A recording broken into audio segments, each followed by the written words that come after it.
வில்லிபுத்தூராரின் மகாபாரதம். மன்னன் படுக்கையில் போய் விழுந்தான். சத்தியவதியை அவனால் மறக்க முடியவில்லை. அவளது நினைவில் அவன் உடலும் மெலிந்து விட்டது. தந்தையை கொஞ்ச நாளாகவே கவனித்துக் கொண்டிருந்தான் தேவவிரதன். அவர் ஏதோ பறிகொடுத்ததை போல இருந்ததை பார்த்தான்.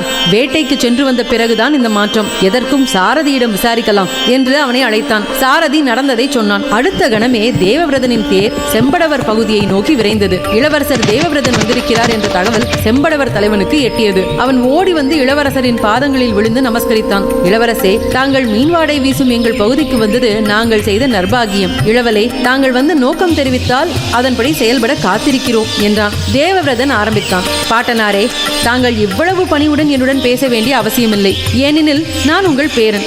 என்னை ஒருமையில் பேசும் உரிமை தங்களுக்கு உண்டு என்ற தேவவிரதனை ஆச்சரியமாக பார்த்தான் செம்படவர் தலைவன். வில்லிபுத்தூராரின் மகாபாரதம்.